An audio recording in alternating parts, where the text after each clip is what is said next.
Sermon 54, on eternity. From everlasting to everlasting thou art God. Psalm 92. I would fain speak of that awful subject, eternity. But how can we grasp it in our thought? It is so vast that the narrow mind of man is utterly unable to comprehend it. But does it not bear some affinity to another incomprehensible thing, immensity? May not space, though an unsubstantial thing, be compared with another unsubstantial thing, duration? But what is immensity? It is a boundless space. And what is eternity? It is boundless duration. Eternity has generally been considered as divisible into two parts, which have been termed an eternity a parta ante and eternity a parta post. That is, in plain English, that eternity which is past and that eternity which is to come. And does there not seem to be an intimation of this distinction in the text? Thou art God from everlasting. Here is an expression of that eternity which is past. To everlasting. Here is an expression of that eternity which is to come. Perhaps indeed some may think it is not strictly proper to say there is an eternity that is past, but the meaning is easily understood. We mean thereby duration which had no beginning, as by eternity to come we mean that duration which will have no end. It is God alone who, to use the exalted language of Scripture, inhabiteth eternity in both these senses. The great Creator alone, not any of his creatures, is from everlasting to everlasting. His duration alone, as it has no beginning, so it cannot have any end. On this consideration it is that one speaks thus in addressing Emmanuel, God with us. Hail, God the Son, with glory crowned, ere time began to be, throned with thy sire through half the round of wide eternity. And again, hail, God the Son, with glory crowned, when time shall cease to be, throned with the Father through the round of whole eternity. Ere time began to be. But what is time? It is not easy to say as frequently as we have the word in our mouth. We know not what it properly is. We cannot well tell how to define it, but is it not, in some sense, a fragment of eternity, broken off at both ends? That portion of duration which commenced when the world began, which will continue as long as this world endures, and then expire forever. That portion of it which is at present measured by the revolution of the sun and planets, lying, so to speak, between two eternities, that which is past and that which is to come. But as soon as the heavens and the earth flee away from the face of him that sitteth on the great white throne, time will be no more, but sink forever into the ocean of eternity. But by what means can a mortal man, the creature of a day, form any idea of eternity? What can we find within the compass of nature to illustrate it by? With what comparison shall we compare it? What is there that bears any resemblance to it? Does there not seem to be some sort of analogy between boundless duration and boundless space? The great Creator, the infinite Spirit, inhabits both the one and the other. This is one of his peculiar prerogatives. Do I not fill heaven and earth, saith the Lord? Yea, not only the utmost regions of creation, but all the expanse of boundless space. Meantime, how many of the children of men may say, Lo, on a narrow neck of land, midst two unbounded seas I stand, secure, insensible. A point of time, a moment's space, removes me to that heavenly place, or shuts me up in hell. But leaving one of these unbounded seas to the Father of eternity, to whom alone duration without beginning belongs, let us turn our thoughts on duration without end. This is not an incommunicable attribute of the great Creator, but he has been graciously pleased to make innumerable multitudes of his creatures partakers of it. He has imparted this not only to the angels and archangels, and all the companies of heaven who are not intended to die, but to glorify him and live in his presence forever, but also to the inhabitants of the earth, who dwell in houses of clay. Their bodies indeed are crushed before the moth, but their souls will never die. God made them, as an ancient writer speaks, to be pictures of his own eternity. Indeed, all spirits, we have reason to believe, are clothed with immortality, having no inward principle of corruption, and being liable to no external violence. Perhaps we may go a step farther still. Is not matter itself, as well as spirit, in one sense eternal? Not indeed a parte ante, as some senseless philosophers, both ancient and modern, have dreamed. Not that anything had existed from eternity, seeing, if so, it must be God. Yea, it must be the one God, for it is impossible there should be two gods, or two eternals. But although nothing beside the great God can have existed from everlasting, none else can be eternal a parta ante. Yet there is no absurdity in supposing that all creatures are eternal a parte post. All matter indeed is continually changing, and that into 10,000 forms, but that it is changeable does in no wise imply that it is perishable. The substance may remain one and the same, though under innumerable different forms. It is very possible any portion of matter may be resolved into the atoms of which it was originally composed. But what reason have we to believe that one of these atoms ever was or ever will be annihilated? It never can, unless by the uncontrollable power of its almighty Creator. And is it probable that ever he will exert this power in unmaking any of the things that he hath made?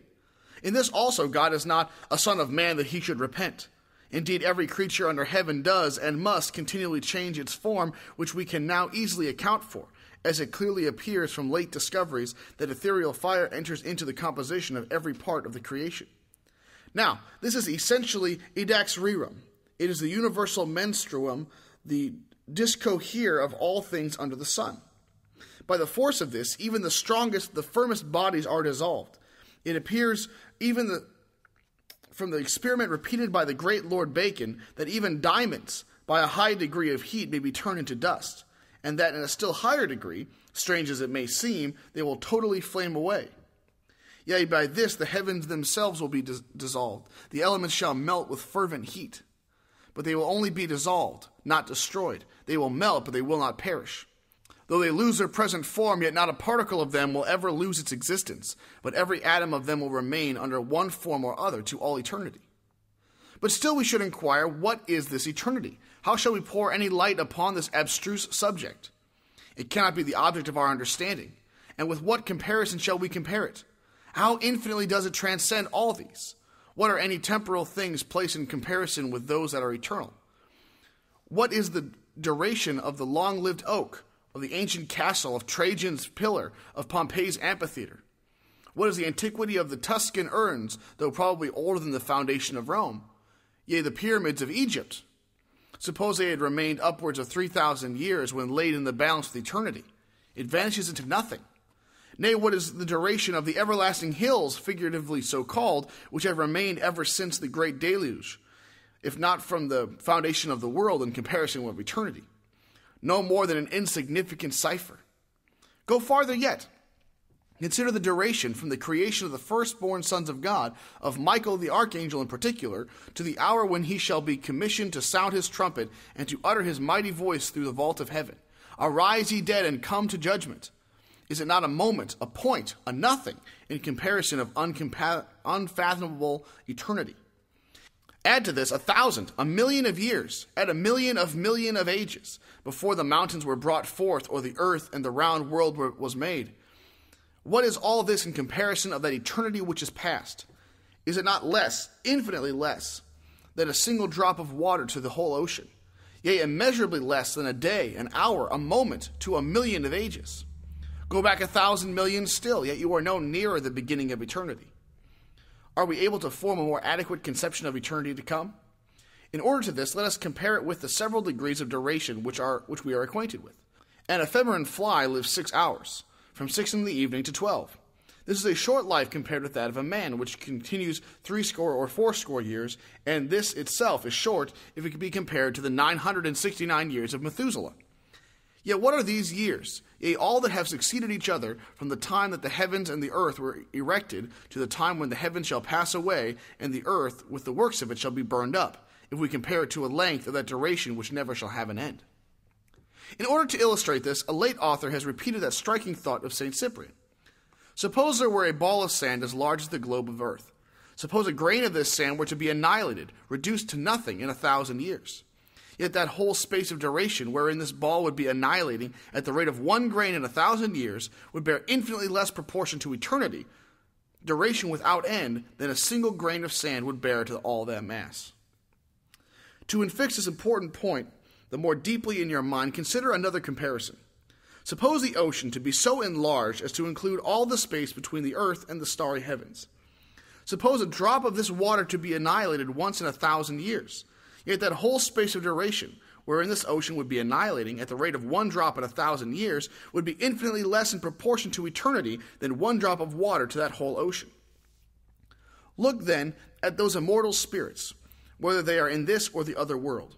When they shall have lived thousands of years, yea, millions of ages, their duration will be but just begun.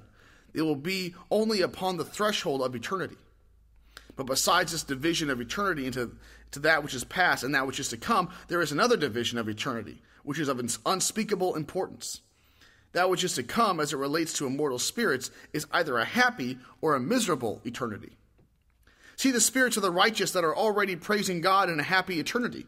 We are ready to say, how short will it appear to those who drink of the rivers of pleasure at God's right hand. We are ready to cry out, a day without night. They dwell in his sight, and eternity seems as a day. But this is only speaking after the manner of men, for the measures of long and short are only applicable to time which admits of bounds, and not to unbounded duration. This rolls on, according to our low conceptions, with unutterable, inconceivable swiftness, if one would not rather say it does not roll or move at all, but is one still immovable ocean. For the inhabitants of heaven rest not day and night, but continually cry, Holy, holy, holy is the Lord, the God, the Almighty, who was and who is to come. And when millions of ages are elapsed, their eternity is but just begun. On the other hand, in what condition are those immortal spirits who have made choice of a miserable eternity? I say made choice, for it is impossible this should be the lot of any creature but by his own act and deed. The day is coming when every soul will be constrained to acknowledge in the sight of all of men and angels, no dire decree of thine did seal, or fix the unalterable doom, consign my unborn soul to hell, or damn me from my mother's womb.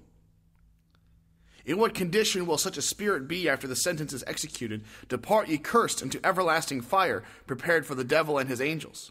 Suppose him to be just now plunged into the lake of fire burning with brimstone, where they have no rest day or night, but the smoke of their torment ascendeth up forever and ever. Forever and ever. Why, if we were only to be chained down one day, yea, 1 hour in a lake of fire, how amazingly long would 1 day or 1 hour appear? I know not if it would seem as 1,000 years. But, astonishing thought, after thousands of thousands, he has but just tasted of his bitter cup. After millions, it will be no nearer the end than it was the moment it began. What then is he? How foolish, how mad, and how unutterable a degree of distraction, who, seeming to have the understanding of a man, deliberately prefers temporal things to eternal?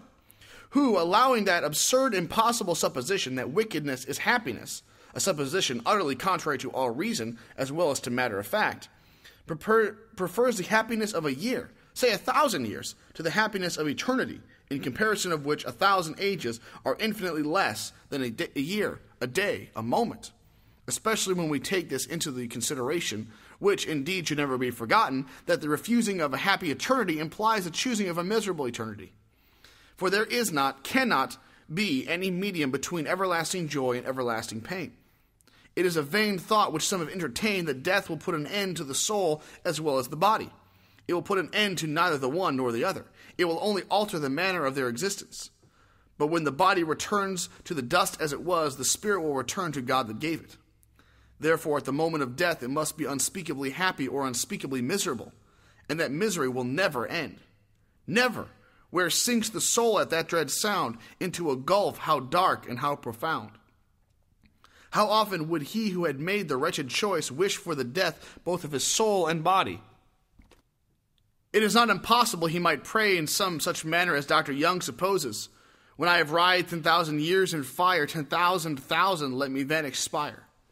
Yet this unspeakable folly, this unutterable madness of preferring present things to eternal is the disease of every man born into the world, while in his natural state.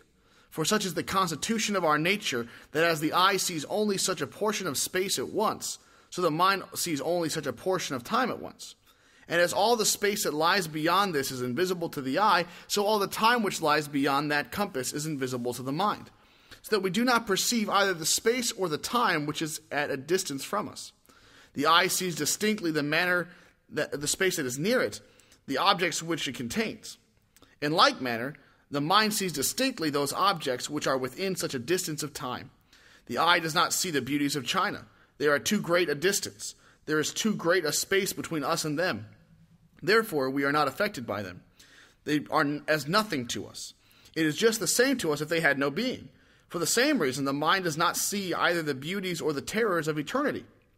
We are not at all affected by them because they are so distant from us. On this account it is that they appear to us as nothing, just as if they had no existence. Meanwhile, we are wholly taken up with things present, whether in time or space, and things appear less and less as they are more and more distant from us, either in one respect or the other. And so it must be, such is the constitution of our nature, till nature is changed by almighty grace. But this is no manner of excuse for those who continue in their natural blindness to futurity, because a remedy for it is provided, which is found by all that seek it, yea, it is freely given to all that sincerely ask for it. This remedy is faith. I do not mean that which is the faith of a heathen who believes that there is a God and that he is a rewarder of them that diligently seek him, but which is defined by the apostle an evidence or conviction of things not seen, a divine evidence and conviction of the invisible and eternal world. This alone opens the eyes of the understanding to see God and the things of God. This, as it were, takes away or renders transparent the impenetrable veil, which hangs twixt mortal and immortal being. When faith lends its realizing light, the clouds disperse, the shadows fly, the invisible appears in sight, and God is seen by mortal eye. Accordingly, a believer in the scriptural sense lives in eternity and walks in eternity. His prospect is enlarged. His view is not any longer bounded by present things. No, nor by an earthly hemisphere, though it were, as Milton speaks, tenfold the length of this terrene. Faith places the unseen, the eternal world continually before his face. Consequently, he looks not at the things that are seen, wealth, honor, pleasure, or what else this short enduring world can give. These are not his aim, the object of his pursuit, his desire or happiness, but at the things that are not seen, at the favor, the image, and the glory of God, as well knowing that the things which are seen are temporal, a vapor, a shadow, a dream that vanishes away, whereas the things that are not seen are eternal, real, solid, unchangeable.